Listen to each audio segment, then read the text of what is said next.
क्योंकि जो गुरु है वो खुद का ज्ञान किए हुए बैठा है, वो वाली विद्या तुम्हारे अंदर समा जाएगी। तो हम दूसरी बात कहना चाहते हैं, शास्त्रों का ज्ञान करना और जिनको शास्त्रों का ज्ञान है उनकी विनय करना। लेकिन हम आगे जो कहने जा रहे हैं आगे भी समझिए, बहुत सारे कारण हैं जिससे हमारे ज्ञान की वृद्धि होती है। आगे देखिए, आगे मन वचन काय से, अपने वचन से काय से अच्छे ज्ञान में कभी भी दोष ना लगाना। किसी ने बढ़िया ज्ञान की बातें बताई हैं, तत्व की बातें बताई हैं, अच्छी बातें बताई हैं, श्रेष्ठ बातें बताई हैं, महर्षियों की बातें बताई हैं, भगवान की बातें बताई हैं, और अगर भगवान की बातें तुम्हारे सामने किसी ने बताई हैं तो उसे सुनना और बड़े आदर से, बड़े सौभाग्य समझना कि आज हमारा कितना सौभाग्य है कि आज हमें भगवान की वाणी किसी संतों के द्वारा सुनने को मिली है, वरना कौन तुम्हें सुनाता है। आज हमारा कितना अहोभाग्य, ऐसा सौभाग्य समझ के मन से ऐसे ज्ञान की भूरी भूरी प्रशंसा करना, अहोभाग्य समझना, और वचनों से ऐसे गुरुओं की वंदना करना, ऐसे ऐसे ज्ञान की प्रशंसा करना कि हमें ऐसा ज्ञान प्राप्त हुआ है, आज मैं धन्य हो गया, आज मेरा जीवन धन्य हो गया। ऐसा भाव अगर अंदर आता है और काय से बड़े विनय से ऐसे हाथ जोड़ना, सिर झुकाना, उनकी वंदना करना, ये सब कारण हमारे ज्ञान की वृद्धि के कारण है। इनसे हमारा ज्ञान बढ़ेगा। जितनी जल्दी इनसे ज्ञान बढ़ेगा उतनी जल्दी शास्त्र को पढ़ के ज्ञान नहीं होगा। इसलिए शास्त्र को पढ़ो कम, ये वाले काम करो ज़्यादा।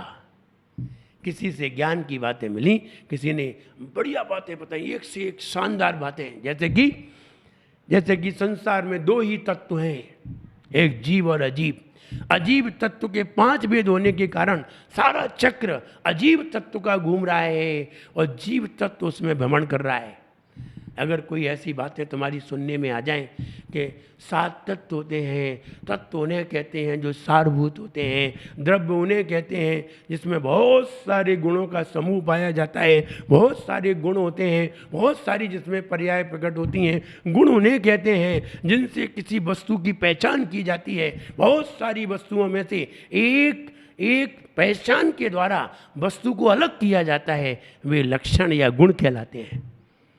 ऐसी बातें तुम्हें कोई बताए, ये बातें स्कूल में बताने वाली नहीं है, ये बातें कॉलेज में मिलने वाली नहीं है, ये बातें किसी शिक्षक से मिलने वाली नहीं है, ये तो कोई दिगंबर गुरुओं से, ज्ञानियों से मिलने वाली हैं।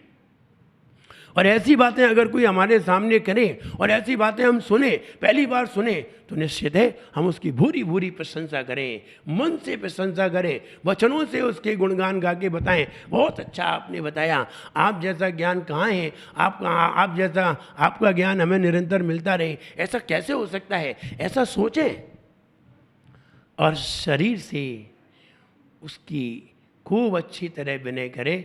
निश्चित मानिए आपका ज्ञान निरंतर बढ़ता हुआ होगा। और आपने अगर अनदेखा किया, सामने कोई तत्व का ज्ञान बताया जा रहा है, सामने कोई तत्व की बातें बता रहा है और तुम अनसुना करके ऐसे ही चल दो, तो ध्यान रहे तुम्हारा ज्ञान बढ़ने वाला नहीं है, बल्कि डिक्रीज होने वाला है। निरंतर घटेगा तुम्हारा ज्ञान, क्योंकि तुमने एक ज्ञानी की अभिनय की है। तुमने ज्ञानी के सामने ना तो अहोभाव समझा, तुमने ज्ञानी के सामने ना तो सामने अपना सौभाग्य समझा, और बल्कि उसे ठोकर मारते हुए आगे बढ़ गए कि ये हमारे मतलब का नहीं है, हमें इसकी ज़रूरत नहीं है। जब तुम्हें ज्ञान की ज़रूरत नहीं है तो तुम्हें ज्ञानी का भी आदर नहीं होता है। इसलिए तुमने ज्ञानी का ना तो आदर किया, न ज्ञान का आदर किया, न ज्ञानी का आदर किया। अब बताइए तुम्हारा ज्ञान कहाँ से बढ़ेगा? तुम कहाँ से अपने ज्ञान को बढ़ता हुआ पाओगे? कहाँ से अपने आप को बहुत ज्ञानी बनाओगे? कैसे बनाओगे? कौन बनाएगा तुम्हें? कोई दूसरा तो ज्ञानी बनाएगा ही नहीं, हम ही बनेंगे ज्ञानी। हम ही प्रयास करेंगे, हम ही पुरुषार्थ करेंगे तो हम ज्ञान को प्राप्त होंगे। तो हम ये कहना चाहते हैं कि मूर्ख लोग होते हैं, वे ज्ञानियों के चरणों में बैठ के भी सीख नहीं पाते। ज्ञानी होते हैं जो मूर्ख को देख करके ही सीख लेते हैं।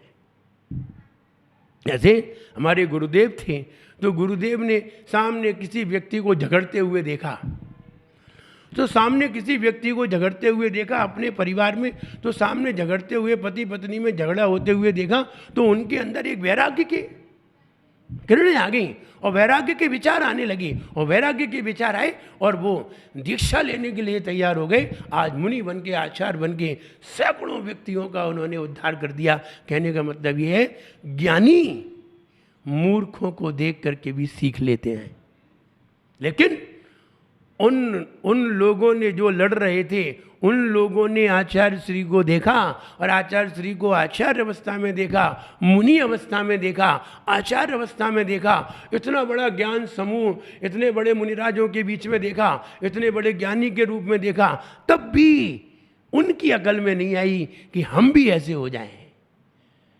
ज्ञानी मूर्खों को देख करके भी सीख लेते हैं, अज्ञानी मूर्ख ज्ञानियों को देख करके भी जरा सी भी सीख नहीं लेते। तो हम ये कहना चाहते हैं, पहले तो हम ज्ञानियों की संगति करें और हम ज्ञानियों से कुछ लेना सीखें, क्योंकि ज्ञान ज्ञानियों के अलावा किसी के पास नहीं है। पुस्तक का ज्ञान ज्ञानियों का ही है। पुस्तक में जो भी लिखा है ज्ञानियों ने लिखा है और ज्ञानियों का ही है। तो ज्ञानी श्रेष्ठ है, न कि पुस्तक। पुस्तक तो एक छोटा सा अंश है, ज्ञान उसका, पुस्तक एक छोटा सा अंश है। वो तो महाज्ञानी है, उसके दिमाग में तो हजारों पुस्तकें हैं। तुमने एक पुस्तक लेकर के तुम्हें ज्ञान हो गया, अरे उसके दिमाग में तो हजारों पुस्तकें ऐसी बैठी हुई हैं। तो हम क्यों ना उससे ज्ञान प्राप्त करें। इसलिए ज्ञानी से ज्ञान प्राप्त करना श्रेष्ठ है, पुस्तक से उतना श्रेष्ठ नहीं है। जब ज्ञानी न मिले तब हमें पुस्तक से ज्ञान लेना चाहिए, और ज्ञानी मिल जाए तो ज्ञानी से पहले लेना चाहिए, पुस्तक अलग रख देना चाहिए। यही सबसे बड़ी सीख है। आज हमने ये बताया कि मन वचन काय से कभी भी किसी भी ज्ञान में दोष नहीं लगाना चाहिए, बल्कि उसकी प्रशंसा करना चाहिए। कल हम और आगे बताने का प्रयास करेंगे। आपका जीवन ज्ञान प्राप्त करके सफल हो, तभी हमारा जीवन सफल होगा। जय बोलिए महावीर भगवान की। जिन वाणी को मानोगे तब खुद को पहचानोगे। जिन वाणी को मानोगे तब खुद को पहचानोगे। हे अपनी ताकत जानोगे, अपनी ताकत जानोगे, अपनी ताकत जानोगे। हे अपनी ताकत जानोगे। भूल सभी मिट जाएगी, भूल सभी मिट जाएगी। ज्ञान कली खिल जाएगी, भूल सभी मिट जाएगी। ज्ञान कली खिल जाएगी। ज्ञानी को भव में ज्ञानी को भव में सब कुछ मिल जाए रे। जीवन है पानी की बूंद कब मिट जाए रे। हो जीवन है पानी की बूंद कब मिट जाए रे। होनी अनहोनी होनी अनहोनी कब क्या घट जाए रे। जीवन है पानी की बूंद कब मिट जाए रे। ओ जीवन है पानी की बूंद कब मिट जाए रे। जिन वाणी की मानोगे तब खुद को पहचानोगे। जिन वाणी की मानोगे तब खुद को पहचानोगे।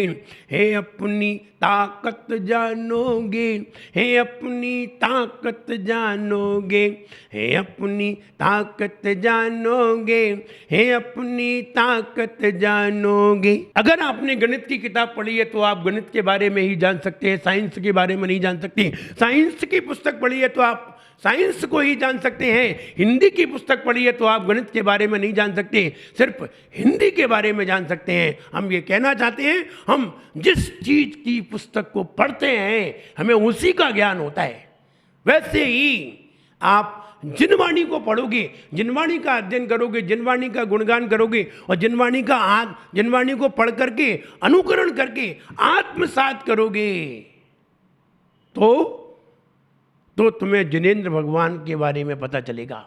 और जिनेंद्र भगवान ने अपनी आत्मा के बारे में जाना है, अपने आत्म तत्व को पहचाना है। अपने आत्म तत्व को पहचान करके उन्होंने जो कुछ जाना है, जैसे आत्म तत्व को पहचाना है, वो बातें उन्होंने जिनवाणी में दर्शाई हैं, वो बातें जिनवाणी में बतलाई हैं। जैसे कि कोई व्यक्ति गणित के सूत्र अलग अलग तरीके से निकालना जानते हैं, तो जो गणित पढ़ाते हैं वे वो तरीके बताते हैं, वे ही वो तरीके बताते हैं, क्योंकि उनको ही वो गणित के सूत्र आते हैं। ठीक वैसे ही आत्म तत्व को जानना है, अगर सही अपने जीवन को समझना है तो आत्म तत्व को पहचानना जरूरी है। और आत्मा को जानने के लिए जिनेंद्र भगवान की वाणी को जानना जरूरी है, जिनेंद्र भगवान को पहचानना जरूरी है, क्योंकि जिनेंद्र भगवान ने जो स्वयं पहचाना है वो जिनवाणी में लिख दिया है। और जिनवाणी में जो लिख दिया है, हम उसे अगर पढ़ेंगे और उसका अनुकरण करेंगे, उसको आत्मसात करेंगे, तो निश्चित है हमें भी अपने आत्म तत्व का ज्ञान हो सकेगा। और आत्म तत्व का ज्ञान हुए बिना हम किसी को भी नहीं पढ़ सकते, हम कुछ नहीं जान सकते। एकम जानाति वो सो सबम जानाति, कहते हैं जो एक को जानता है वो सबको जानता है, और जो सबको जानता हुआ भी एक को नहीं जानता, और जो सबको जानता हुआ भी एक को नहीं जानता है, वो किसी को भी नहीं जानता। इसलिए हमें एक को जानना बहुत जरूरी है। और एक को भी किसको जाने, तो बोले अपने आत्म तत्व को जाने, अपने जीवन को जाने। जिन वाणी को मानोगे, जिन वाणी को मानोगे, तब खुद को पहचानोगी। और खुद को पहचानने के लिए हमें बहुत पुरुषार्थ की जरूरत है। तुम समझते हो हम दुकानदारी करते रहें, हम व्यापार करते रहें, हम संसार के कार्यों में लगे रहें और संसार के कार्यों में 20-20 घंटे तक लिप्त रहने के बाद हम अपने आत्मा को जान लें, संभव नहीं है। लोग घर द्वार छोड़ करके जब आत्म तत्व को जानने के लिए निकलते हैं, वे भी तो बड़ी मुश्किल से अपने आत्म तत्व को पहचान पाते हैं। और तुम संसार के कार्यों में रच-पच करके आत्म तत्व को जानना चाहते हो, जैसे कि आत्म तत्व जानना बहुत सरल है। अगर ऐसे ही आत्म तत्व को जानते तो सारे जिनेंद्र भगवान ना होते, सभी भगवान नहीं बन जाते, सभी तीर्थंकर नहीं बन जाते। और सभी तीर्थंकर बन जाते तो फिर बताइए कि वो सारे लोग तीर्थंकर का ज्ञान प्राप्त कर लेते, सभी तीर्थंकर बन जाते, तो फिर अज्ञानी कौन रह जाता? सारे ही ज्ञानी होते, सारी दुनिया में ज्ञानी होते। तब बताइए कि हमें ज्ञान कैसे मिलता? और हमें ज्ञान पाने के लिए जिनवाणी का ज्ञान होना बहुत जरूरी है, जिनवाणी का अध्ययन होना बहुत जरूरी है। लोग जिनवाणी का अध्ययन करते नहीं है और जिनेंद्र भगवान के स्वरूप को जानना चाहते हैं। होता ये है, लाख दर्शन करते हैं, 1000 बार दर्शन करते हैं, लाख पूजा करते हैं, हजारों बार जिनेंद्र भगवान की पूजन कर लेते हैं, फिर भी वो आत्म तत्व को नहीं जान पाते। उसका कारण उन्होंने जिनेंद्र भगवान का गुणगान तो किया है, लेकिन ये पता नहीं किया कि जिनेंद्र भगवान बने कैसे। इसको तो उन्होंने पता ही नहीं किया। और जब तक पता नहीं किया और स्वयं में वो बनने की भावना नहीं हुई, तो बताइए वो जिनेंद्र भगवान बन कैसे सकता है और वो आत्मज्ञान प्राप्त कर कैसे सकता है? कभी भी आत्मज्ञान प्राप्त नहीं कर सकता, क्योंकि आत्मज्ञान प्राप्त करने के लिए बाहर से पढ़ने की जरूरत नहीं होती, अंतरंग से पढ़ने की जरूरत होती है। और जब तक ज्ञानावरण कर्म आपके ऊपर हावी रहेगा, जब तक ज्ञानावरण कर्म हावी होता रहेगा, तब तक तुम्हें आत्म तत्व को जानने का भान ही नहीं हो सकेगा। इसलिए ज्ञानावरण कर्म को नष्ट करिए। कल हमने बताया था कि मन वचन काया से हमें अच्छे ज्ञान में दोष नहीं लगाना चाहिए। जो बढ़िया ज्ञान अगर किसी ने बताया है, अच्छे तत्व की बात बताई है, तो हमें उसमें दोष नहीं लगाना चाहिए कि नहीं ऐसा नहीं है, या ये गलत है, या तुम जो कहते हो वो गलत है, या मन से उसे धिक्कारना, मन से उसे नकारना, अथवा वचन से शब्दों से उसे नकारना, अथवा काय से उसकी हुटिंग सी करना। अगर हमने ऐसा किया है तो आप ध्यान रखें, ध्यान रहे, आप ये मत समझिए कि हमें ज्ञान प्राप्त होगा, बल्कि हमारे ज्ञान पर और आवरण प्राप्त होगा, और जितना जितना आवरण ऊपर आता जाएगा उतना ही ज्ञान कमजोर होता चला जाएगा, और आवरण जैसे जैसे हटता जाएगा। और इसी के अब विपरीत आ जाइए, अगर हम उस ज्ञान की प्रशंसा करते हैं, वाह कितना बढ़िया ज्ञान बताया, जैसे किसी ने बताया कि ज्ञानी मूर्खों को देख करके भी सीख लेते हैं, और मूर्ख ज्ञानियों से भी नहीं सीख पाते। कितनी बढ़िया तर्क की बात बताई थी। ज्ञानी दृष्टि को बदल देते हैं, ज्ञानी दृष्टि को बदलते हैं, मूर्ख दृश्य बदलते फिरते हैं। मूर्ख घर से दूसरी जगह जाते फिरते हैं, घर से जाएंगे सोनागिर जाएंगे, तिजारा जी जाएंगे, अथवा शिखर जी जाएंगे, ये दृश्य बदलते हैं, दृष्टि नहीं बदलते। और ज्ञानी वहीं बैठा बैठा अपनी दृष्टि बदल देता है। ज्ञानी और अज्ञानी में यही अंतर है कि ज्ञानी दृष्टि बदल देते हैं, अज्ञानी दृश्य बदलते फिरते हैं। दृश्य बदलने से दृष्टि नहीं बदलती, दृष्टि बदलने से दृश्य जरूर बदल जाते हैं। अगर ऐसी किसी ने बात बताई और हम उसकी प्रशंसा भी ना करें, मन से बड़ा खुश होना चाहिए, क्या बढ़िया बात बताई है। अगर आपने मन से ऐसी बात सुन करके मन से प्रसन्नता जाहिर की है, बहुत अच्छा लगा आपको और आपका मन खुश हो गया, ऐसा मन होगा, ऐसा मन हुआ कि बार बार हम ऐसी बातों को सुने, बार बार हम ऐसे लोगों के पास बैठे, ऐसी बातों को सुने, हमारे भी ज्ञान की वृद्धि हो। और आपका ऐसा मन हुआ और उसकी मन से बड़ी ही आपने प्रशंसा की, और जब बाहर गए तो बच्चों से बहुत प्रशंसा की। हम वहाँ गए थे, वहाँ उन्होंने हमें ये बात सुनाई थी और ये बात बहुत अच्छी लगी थी, तुमने भी 4 लोगों को सुनाई, 4 लोगों ने भी बहुत प्रशंसा की,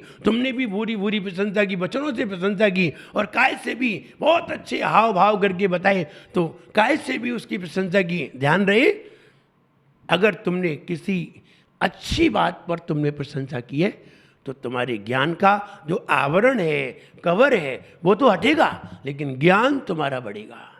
इसलिए अच्छी बात की प्रशंसा करने से, मन से प्रशंसा करने से, वचनों से प्रशंसा करने से और काय से, शरीर से प्रशंसा करने से हमारे ज्ञान की वृद्धि होती है, ज्ञान बढ़ता है। और हमें ऐसा जरूर करना चाहिए। हम बच्चों का ज्ञान तो बहुत बढ़ाना चाहते हैं, बच्चों को बड़े बड़े स्कूल में पढ़ाना चाहते हैं, 4 कोचिंग में भेजना चाहते हैं, हजारों रुपए खर्च करना चाहते हैं, लेकिन ये तरीका नहीं बताना चाहते कि ज्ञान बढ़ेगा कैसे। हाँ, समझते हैं कि पढ़ने से ज्ञान बढ़ेगा। ध्यान रहे, कई बच्चे बहुत पढ़ते हैं